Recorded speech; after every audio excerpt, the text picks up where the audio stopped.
Hey, welcome back, everybody. This is JR and Lucas again, talking about the requirements for ICF accreditations. Last time we were together, we talked about the first requirement, and that was education. If you missed that, you can go back to our website and look it up. Session 1. This is Session 2, where we're going to talk at length about the experience requirements necessary to get an ICF accreditation. You're listening to the Building a Coaching Culture podcast. Each week, we share leadership development, coaching, and culture development insights from leading experts who are developing world-class cultures in their own organizations.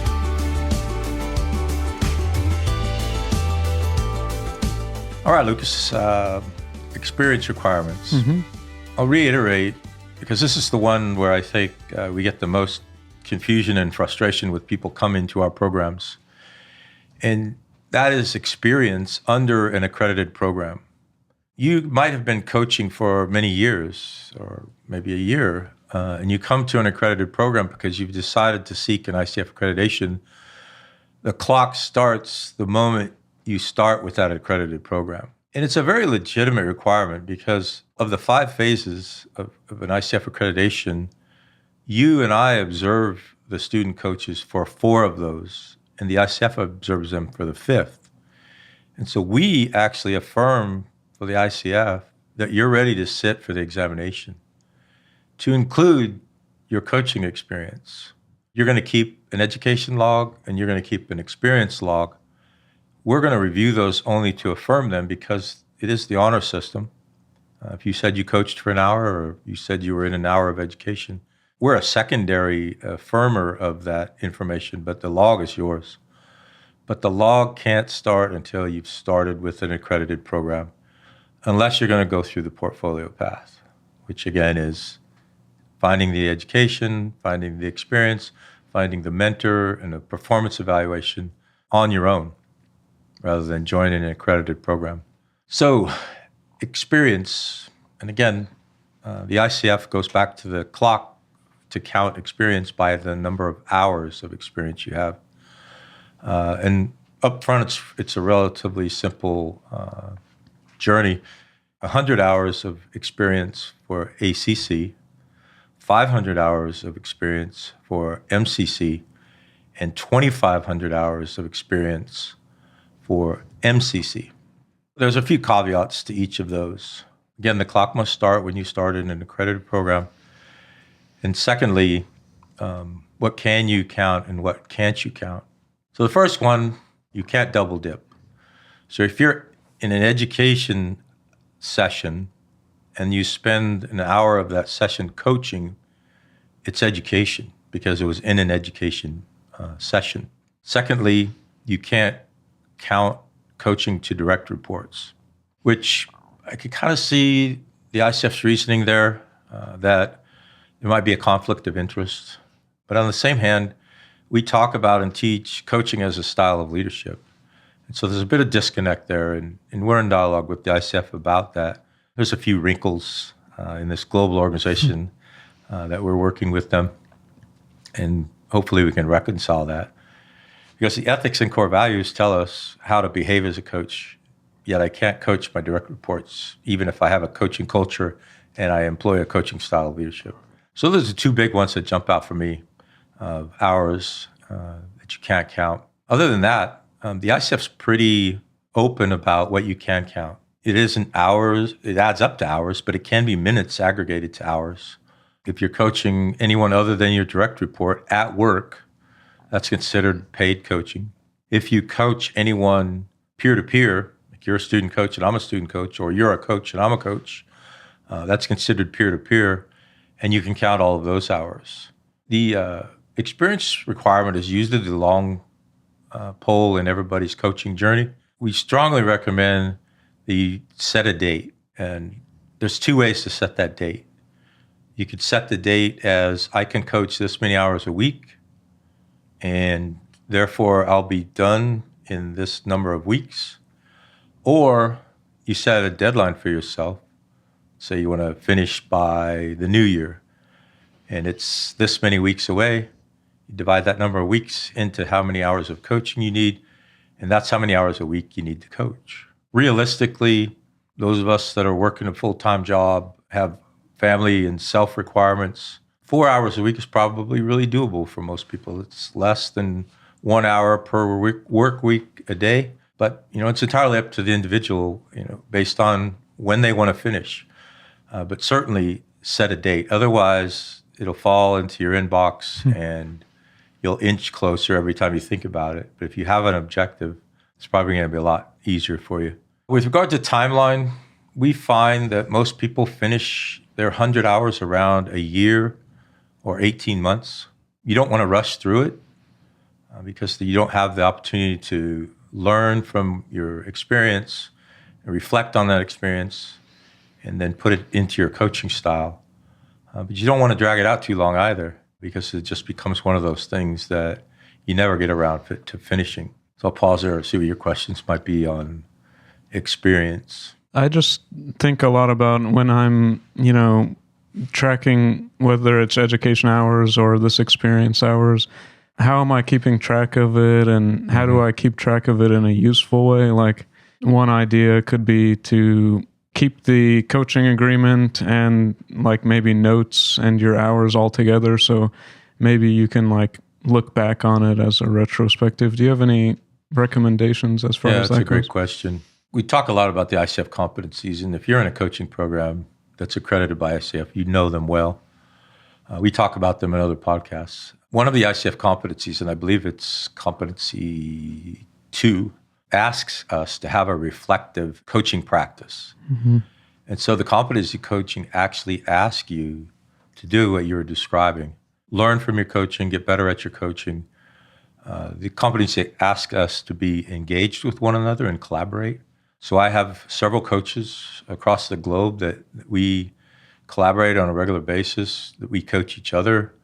We seek them out for advice on coaching cases that we have.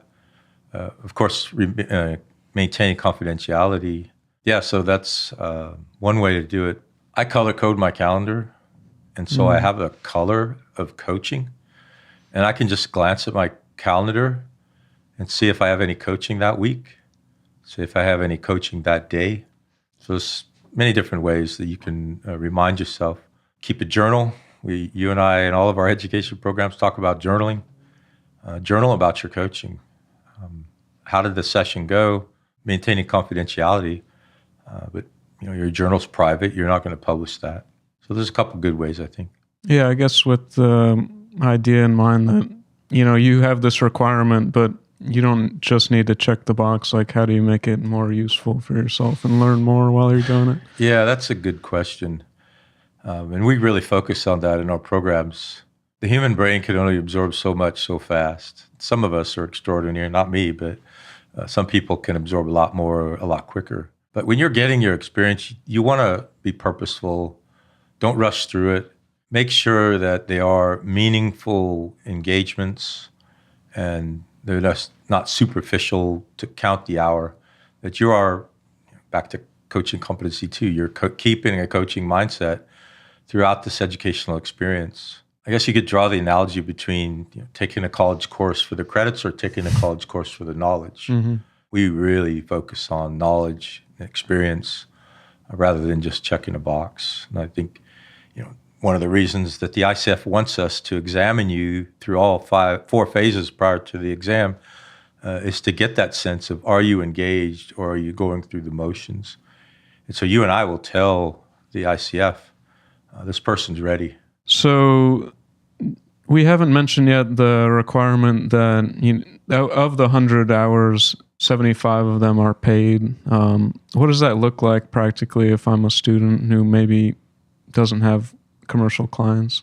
Yeah, so that's the great thing about peer-to-peer.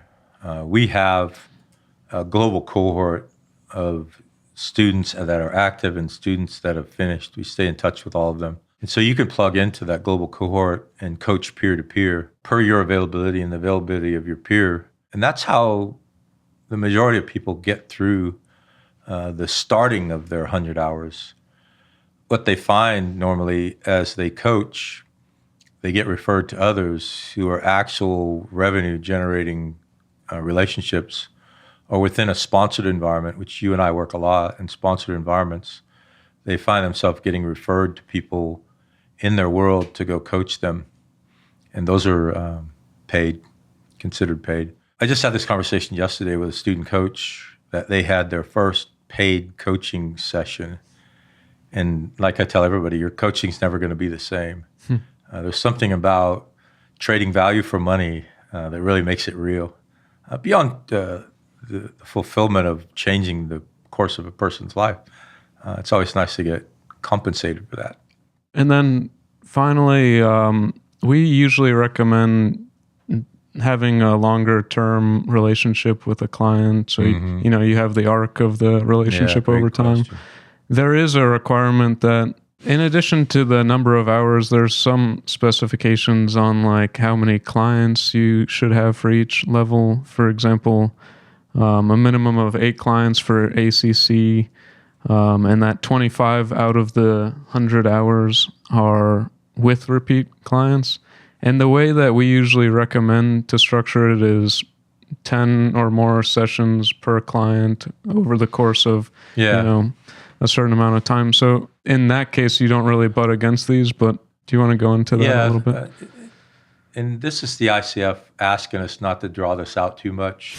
If you're just poking away at this, you could take years and years to get an accreditation, and the hours that you started 10 years ago and now you're finishing, are they still relevant? So this is the ICF moving ahead and not letting us draw it out too long. They don't want us to rush through, nor do they want us, and they don't want you to coach just one person. They want you to experience a multitude of different customers. You see their styles, and you get to learn from the different styles of engagement. So, a couple of requirements that are pretty legitimate, in my opinion.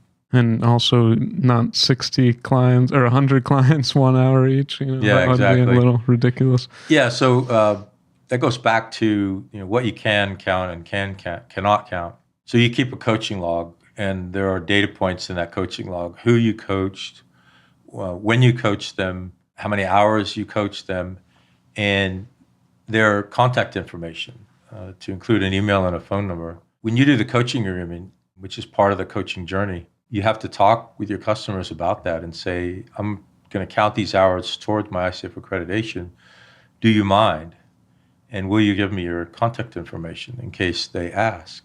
If they won't, you can't put them in your journal. You can't put them in your log. Could that also be covered as part of the coaching agreement? Like, can we agree at the beginning that? Yeah, absolutely. Yeah, so we're jumping a little bit out of the session here, but I think it's relevant that before you start coaching, we strongly recommend you put a coaching agreement in place. And it's not a coaching contract. It's an agreement between two adults about what you're going to do, what your expectations are of each other, maybe some goals and objectives that the person has. If not, you can still move forward. But that would be the time to identify, I need your contact information. I'm going to share it if asked by the ICF.